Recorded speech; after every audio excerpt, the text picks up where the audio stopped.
abençoe com a paz o seu povo, o seu povo. Quero ouvir você. Que o Senhor abençoe com a paz. Agora sim. O seu povo, o seu povo. Muito bom. Pode continuar o teclado para nós.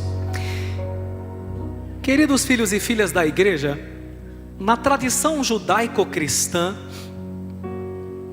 houve um período que ficou conhecido como os 400 anos de silêncio de Deus. Vamos fazer um exercício de memória aqui. Se você olhar com atenção a sua Bíblia, e eu vou deixar como lição de casa para vocês fazerem isso, né? E uma Bíblia católica, porque as outras protestantes são adulteradas, elas têm 7 livros a menos, né? Somente a tradução católica é a Bíblia verdadeira, sabia disso? Tem 7 livros a menos, Bíblia falsa, adulterada, né? Você pega uma Bíblia correta, que é a Bíblia católica, você olha o primeiro livro dela. Como se chama o primeiro livro? Que significa Origens, né? Gênesis, muito bem.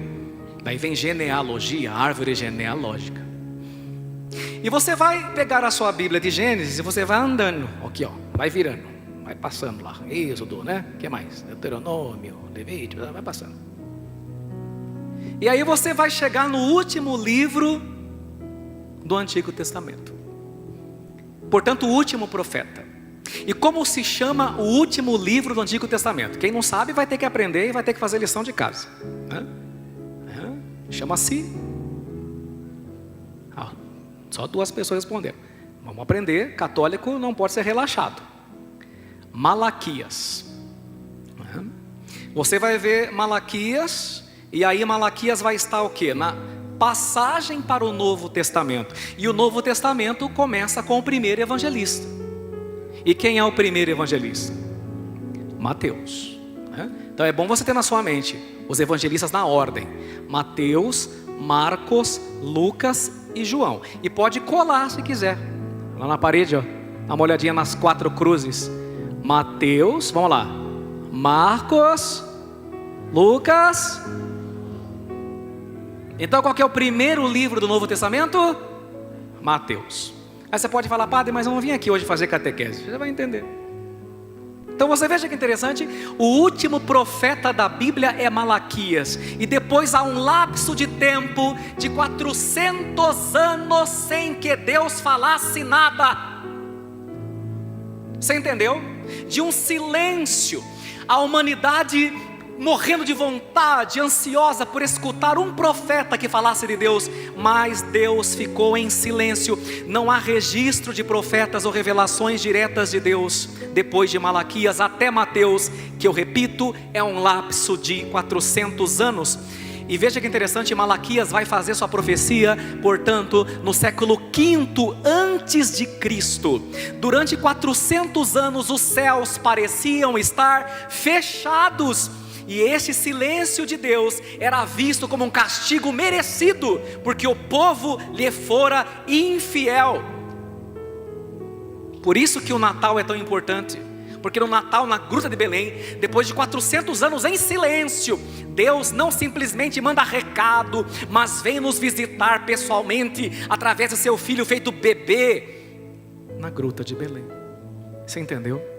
Esse período de silêncio foi interrompido com o nascimento de João Batista, considerado o último profeta antes de Jesus Cristo. João é visto como o cumprimento da profecia de Malaquias. Naquele tempo Deus voltará a falar, e João, portanto, é o mensageiro que preparou o caminho para que o Messias, que é Jesus, pudesse vir. E é justamente por esse motivo que o evangelho de hoje, logo no início, você pode conferir aí no versículo 15, abra a sua palavra, veja que interessante, no versículo 15, no evangelho você vê: naquele tempo, vocês, o povo estava na expectativa, continua, e todos se perguntavam no seu íntimo se João não seria o Messias. O povo estava o quê? Você entendeu porque o povo estava na expectativa? Porque são 400 anos de silêncio e finalmente Deus falou através de um homem chamado João, e o povo ficou perguntando: será que ele não é o que deveria vir? Entendeu? Por isso o povo todo estava na expectativa. E aqui está a nossa primeira mensagem de hoje. Quais são as nossas expectativas? O ano acabou de começar e alguns de vocês têm expectativas. Quando falamos de expectativa, o escravo espera pela libertação, o desempregado espera pelo trabalho, o solteiro espera que apareça uma boa moça em sua vida. Quantas pessoas estão na expectativa? E o mais belo disso tudo é que Deus supera todas as nossas expectativas. Eles pensaram que Deus mandaria um anjo, eles pensaram que talvez Elias voltasse, mas Deus superou as expectativas, vindo nos salvar pessoalmente no seu bebezinho, que é Deus, na gruta de Belém, e hoje descendo o Jordão para que a gente possa subir ao mais alto dos céus. Como eu costumo dizer às pessoas, sobretudo as pessoas impacientes, que não sabem sofrer a demora de Deus, eu sempre digo: Deus não demora, Deus capricha. E não é Deus que demora ou se atrasa, é você que não sabe esperar, porque a sua ansiedade tem falado mais alto do que a tua fé. As pessoas vivem hoje querendo adiantar o relógio de Deus, e essa primeira notícia é: aprenda a sofrer as demoras de Deus. Porque se Deus está demorando, é porque Deus tem algo muito grande para fazer na sua vida, e você precisa ter mais fé, ter mais paciência, e como dizia a minha avó, parar de ser esprevidado. Sabe o que é uma pessoa esprevidada? Nem existe no dicionário, é um neologismo. É uma pessoa ansiosa, ela quer tudo para ontem. Ela começou a rezar, já está falando: cadê a graça, cadê o milagre? Aprenda a sofrer as demoras de Deus, e creia que Deus superará todas as suas expectativas. Eu não estou aqui para dizer que Deus vai te dar o que você quer, porque senão eu seria um falso profeta. Mas o que Deus vai te dar supera aquilo que você tem pedido, sonhado e desejado. Amém? Glória a Deus? Então tá bom. Essa é a primeira coisa. A segunda: os detalhes do batismo de Jesus são muito interessantes. Jesus desce voluntariamente às águas, e o Espírito desce sobre ele, sobre a forma visível de uma... Ora, lá em Gênesis, no início da criação, no primeiro versículo da Sagrada Escritura, nós lemos: no princípio a terra era vazia e informe, e o Espírito de Deus pairava sobre as águas. Veja que interessante. Para Deus fazer a primeira criação, foi necessário que o Espírito pairasse sobre as águas. Mas a primeira criação, por causa do pecado, foi ferida de morte, de tal modo que todos os que nascem encontram o céu fechado. Sabia disso? Às vezes a pessoa pergunta: por que eu tenho que batizar o meu sobrinhozinho? Por que eu tenho que batizar minha priminha? Ele não cometeu pecado nenhum, porque eles nasceram com o céu fechado. Não por culpa de Deus, mas por nossa culpa, porque nossos primeiros pais disseram em nosso nome não para Deus. No batismo nós temos uma nova criação, nós nascemos de novo, e é por isso que no batismo de Jesus o Espírito paira sobre as águas, porque em Jesus Cristo tem início uma nova criação. A primeira criação fracassou e caminha para a morte, mas a segunda criação, que começa na encarnação do Verbo e culmina na sua redenção e ressurreição, ela redunda para a vida eterna. Você entende a diferença? Por isso o Espírito paira sobre as águas em forma de pomba. Eu fiquei muito tocado, muito emocionado, quando há 10 anos atrás eu fui renovar as minhas promessas batismais em Israel, no Rio Jordão. E eu me lembro que tinha muita gente de todas as nações, né? Tinha um grupo ortodoxo de um lado rezando em grego, a gente desse lado rezando em português. Daqui a pouco nós começamos a orar e cantar em línguas, ficou um cenário maravilhoso. A água estava gelada, um gelo, e alguns nem entraram, tiveram com medo, né? Quando a gente foi entrando na água, clamando o Espírito Santo, quem estava lá é testemunha. Um fogo correu no nosso corpo, que a gente sentiu um calor que ninguém sentia em volta. E naquele dia, na fé, eu fui ousado. Eu falei: Senhor, do mesmo modo que o Espírito pairou sobre a vossa cabeça, manda seu Espírito sobre nós nesse momento. E eu me lembro que coloquei a mão na cabeça, né? E olha só o que aconteceu. Volta do início, por favor. Volta do início. Coloca lá. Ainda bem que foi filmado, né? Na hora que eu pedi que o Espírito Santo venha, esse aí sou eu, com bastante cabelo ainda, né? Olha lá. Olha lá. Botei a mão na cabeça. Continua, filho. Pode ir até o final.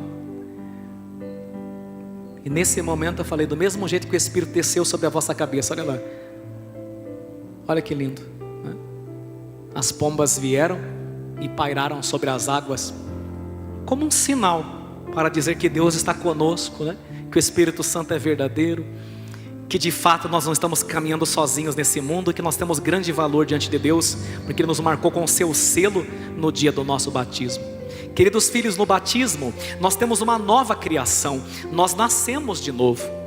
No dia de nosso batismo, os céus que estavam fechados para nós também se abrem. Deus, que parecia estar em silêncio, nos fala: este é meu filho, minha filha, muito amado, muito amada. E é por isso que nós lemos de maneira magistral no versículo 21 do evangelho de hoje. Pegue aí, versículo 21, lemos o 15 e agora vamos ler o 21. Olha que interessante esse detalhe. Quando todo o povo estava sendo batizado, e preste bem atenção, quando todo o povo estava sendo batizado, vocês podem continuar. Jesus também recebeu o batismo. Que mais? E enquanto rezava, o céu se abriu. Olha que coisa mais linda. O céu se abriu, porque os céus antes, por causa do pecado, estavam fechados para nós. Mas no batismo, os céus se abrem de par em par, para que nós possamos voltar a pertencer à amizade de Deus, à família de Deus. Mas tem mais um detalhezinho. Quando todo o povo, por que com todo o povo? A gente vê as pinturas de Jesus sendo batizado, geralmente ele sozinho, né? Até no nosso mosaico ali, a gente colocou, depois o cinegrafista pega para quem está em casa, ali onde eu batizo as crianças, né? A gente colocou ali o batismo de Jesus no Rio Jordão, e o Espírito Santo pairando sobre ele, né? Em forma de pomba. E a gente imagina Jesus sozinho. Não, Jesus foi sendo batizado para ser batizado com todo o povo. Por quê? Por que com todo o povo? Porque Jesus se mistura ao povo. Ele é o Emanuel, Ele é o Deus conosco. Jesus se fez um de nós. Vai dizer São João Paulo II, Ele se fez pecado, entrando na fila dos pecadores para nos salvar.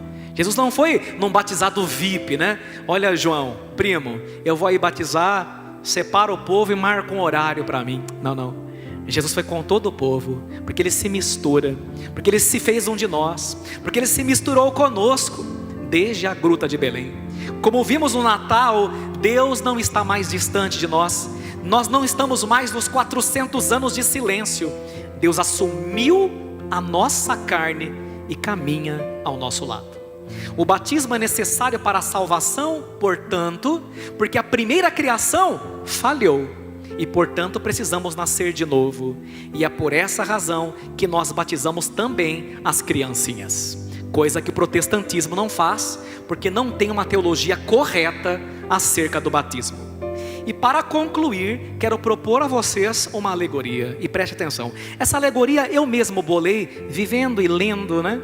Porque eu percebi que o povo entende melhor com essa explicação. Então vamos lá. Imagine que você foi viajar.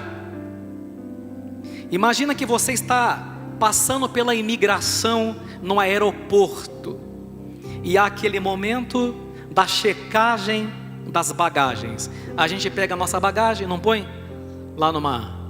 como é que chama aquele negócio? Uma esteirinha ali, né? E passa no raio-x. Traz a minha mala. Traz aqui, para você entender. Aqui, ó. Você está lá, né? Faz de conta que vai levar só isso aqui. Se for mulher, leva a casa inteira, né? Mulher 2 dias, ela leva coisa para 1 mês. Está lá passando, né? Você vai passar na alfândega, tá de boa. Quando você vai passar, uma pessoa diz assim: ei, você aí, Você olha, pois não. Esse cara tá com uma coisa na mala dele que é minha. Você, ué, que eu me lembro, eu não peguei nada de ninguém. Sim, pode abrir. Bem, você foi acusado que tá com uma coisa que não é sua. O que você vai ter que fazer? Um rapazinho ali da imigração ou do raio-x vai pegar a sua mala e vai fazer o quê? Não. É você que vai ter que abrir. Né? Quem já passou em aeroporto sabe disso. Quem abre não é o guarda, é você. Porque se o guarda abrir, você pode alegar que ele botou alguma coisa lá dentro. Então ele fala, você pode por gentileza abrir a sua mala? Já aconteceu comigo umas 2 vezes, inclusive quando eu fui para Israel. Mas pode. Você abre. E quando ele abre, tem uma coisa lá dentro, que é do cara que te acusou. O que acontece com você? O que acontece? Vai para a salinha, né? Vai sentar lá na Polícia Federal, não vai? E se realmente você tiver com uma coisa que é tua, o que acontece com você? Que não é tua, você vai preso. Preste atenção no que eu estou dizendo. Desde o dia em que nós nascemos, nós trazemos na bagagem de nossa alma uma coisa que não é nossa. E essa coisa que não é nossa chama-se, na teologia cristã, pecado original. Quer você queira, quer não, nós nascemos com essa condição. Nós nascemos feridos de morte. E às vezes, muito católico não entendeu que o mal é uma invenção angélica. O que significa isso? Quem é o autor do pecado, quem é o autor do mal, é um anjo decaído, que é Satanás. E a palavra Satanás significa o quê? Acusador. É ele quem acusa os irmãos dia e noite sem cessar, vai dizer a palavra de Deus, a revelação cristã. E nós nascemos com esta ferida de morte. E se a gente morre com ela, no dia em que a gente vai passar pela imigração, aspas, que é a vida eterna, o portal para o paraíso, Satanás acusa, pode parar. Porque ela tem uma coisa aí que é minha, que é o pecado, e portanto eu tenho poder sobre ele. No dia em que você foi batizado, preste atenção, por isso que no batismo tem um exorcismo. Por isso que no batismo o padre pergunta para os padrinhos, se você foi um bebê, renunciais ao demônio que é autor e princípio do pecado? E a gente responde o quê? Renuncio. No dia do nosso batismo, meu irmão, minha irmã, acontece uma reintegração de posse. Tanto é que no rito antigo, inclusive, o sacerdote chegava no ouvido da criança e falava assim: dá lugar ao Espírito de Deus, espírito imundo. Você entendeu? A gente às vezes não para pensar nas coisas, gente. E a partir daquele momento, o demônio, que é o acusador, perdeu o poder sobre nós, porque o pecado original foi apagado de nossas vidas. E aí nós podemos viver a vida de Deus, nós podemos pertencer à família de Deus. Só que tem o desenrolar, né? Qual é o desenrolar? Você foi livre do pecado original, mas você, depois de 7 anos de idade, cometeu algum pecado pessoal? Sim ou não? Cometeu, claro que sim. E aí você precisou fazer o quê? Se confessar. Estão tímidos hoje, hein? Vamos responder. Confessar, criatura. Confessar. Mas se você morre sem confissão, mesmo sendo batizado, na hora de passar na alfândega, para aí, ela está carregando uma coisa que é minha: adultério, pornografia, droga, orgia, bebedeira. Não pode entrar, porque tem uma coisa que pertence a mim. Você entendeu? Então na hora em que a gente se confessa, Satanás também perde o poder sobre nós. E vou falar mais, coisa até que eu não falei na outra missa, vou falar nessa que já fica gravado. Os exorcistas dizem que a confissão tem muito mais poder que um rito de exorcismo. Muito mais poder que um rito de exorcismo. Porque na hora que você se arrepende e o padre te perdoa dos seus pecados, Satanás perdeu o poder sobre a sua vida. Ele não pode mais te acusar, porque você não tem mais nada que pertença a ele. Você entendeu por que nós temos que batizar as crianças? Por que nós temos que batizar os bebês? Para dizer, elas pertencem ao Senhor. Elas, é verdade, nasceram com uma coisa que é do inimigo, que é de Satanás, mas nós estamos consagrando elas ao Senhor, para que o Senhor faça a reintegração de posse, e elas tenham direito à vida eterna. Por isso, o bebê mal se firmou, diz o Código de Direito Canônico, no máximo em 40 dias, batizar. E hoje o mundo perdeu a noção do pecado, acha que o batismo não é importante para a salvação, e muitas vezes por causa de uma péssima teologia protestante.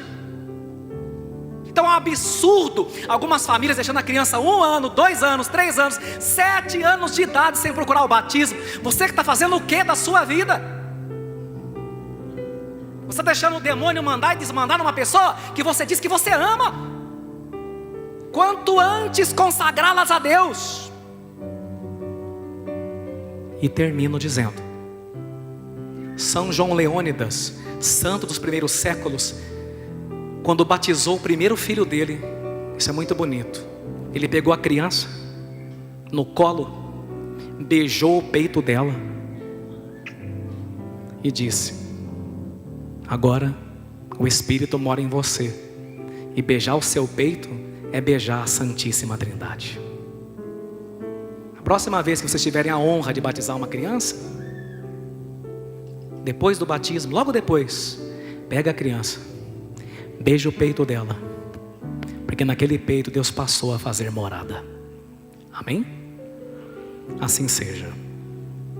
Amém. Mais uma lição de casa. A primeira, não sei se ainda lembra, pega a Bíblia, confere lá. A segunda, se você não sabe a data do seu batismo, saiba que a data do seu batismo é mais importante que a data do seu aniversário. Porque no primeiro nascimento você nasceu para a morte, no segundo você nasceu para a vida eterna. Amém.